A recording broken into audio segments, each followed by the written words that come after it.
Dear brothers and sisters, it's another wonderful day that the Lord has actually made it possible for us to be here today. Now, today there is this message that President Nelson actually gave, which was very prevalent.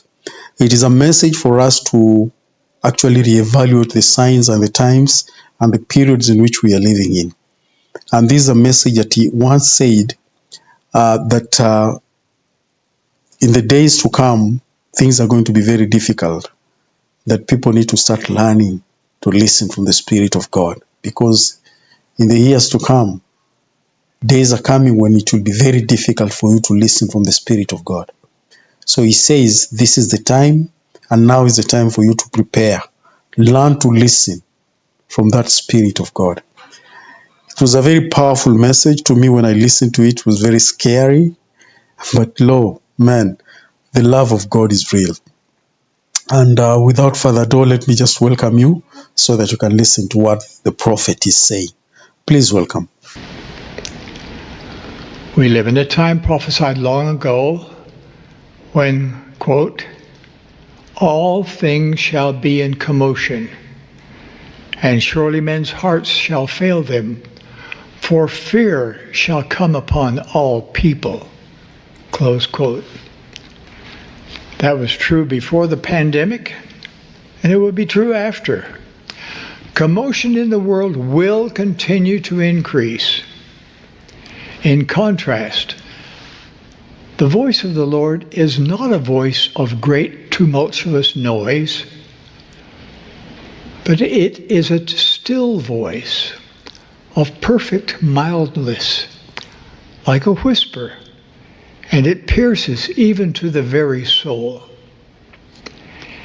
In order to hear this still voice, you too must be still. For a time, the pandemic has canceled activities that would normally fill our lives.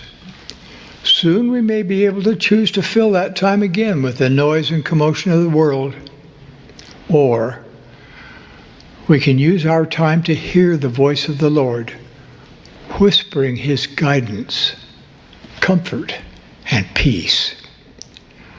Quiet time is sacred time, time that will facilitate personal revelation and instill peace. Discipline yourself to have time alone with your loved ones. Open your heart to God in prayer. Take time to immerse yourself in the scriptures and worship in the temple. Now, I would love to know what you have learned this year. Have you grown closer to the Lord? Or do you feel further away from Him? And how have current events made you feel about the future? Admittedly, the Lord has spoken of our day in sobering terms. He warned that in our day, men's hearts would fail them, and that even the very elect would be at risk of being deceived. He told the prophet Joseph Smith that peace would be taken from the earth and calamities would befall mankind. Yet, the Lord has also provided a vision of how remarkable this dispensation is. He inspired the prophet Joseph Smith to declare that the work of these last days is one of vast magnitude. Its glories are past description, and its grandeur unsurpassable, close quote. Now, grandeur may not be the word you would choose to describe these past few months. How are we to deal with both the somber prophecies and the glorious pronouncements about our day?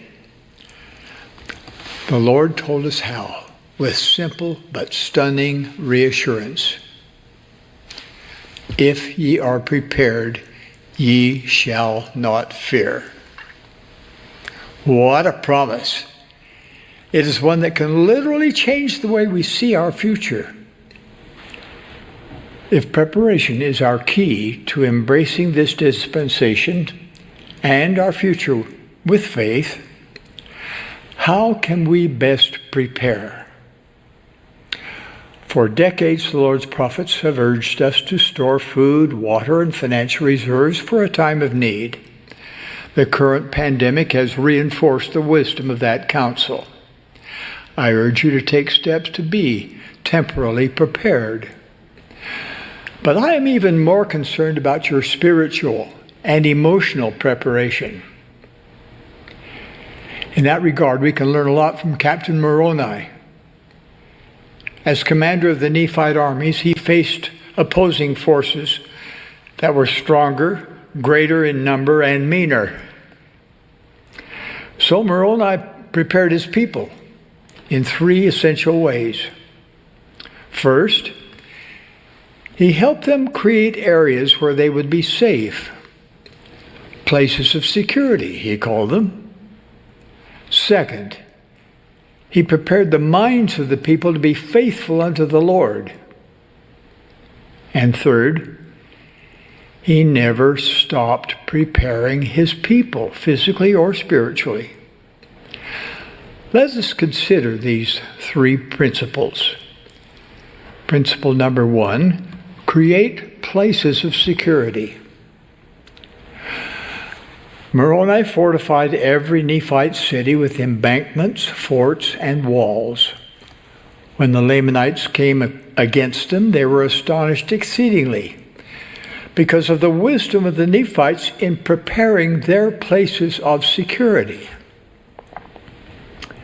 Similarly, as turmoil rages around us, we need to create places where we are safe, both physically and Exactly. That is very true, that we need to prepare ourselves.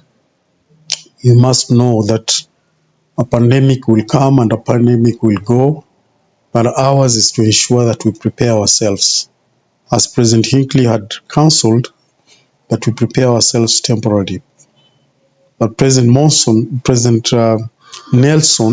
is counseling that we need to refocus more spiritually, even though as we prepare ourselves temporarily, we need also to prepare more on spiritual matters. And he's giving how Moroni actually organized his people through preparations. And that is something that we need to put into consideration as we are living these principles of the Lord. I think this is a message from the prophet, the principles that he has taught. Ours is just to be encouraged to ensure that we follow what the prophet has actually revealed and what he has taught. Consequently, because where we are heading now, as the world looks like, things are very crazy. And even I'm scared of 2025 because the way things have just begun, hey, crazy. But let's pray that Heavenly Father will always see his people through, and all must be calm. And that is why the prophet is saying we need to be still, because the voice, as he speaks through a still small voice. But ours is to ensure that we are also still and listen to what the voice of God is actually telling us. Our brothers and sisters, I know President Nelson is a prophet of God. He was called in this time and age to guide us through and to lead us in the ways that Heavenly Father requires of us. And I know if we listen to him, he will actually lead us in the ways that are true. For the Spirit of God has always testified that he is the prophet of God today. And all nations, kindreds, countries, wherever, they are bound to listen to his principles and to what he counsels the world.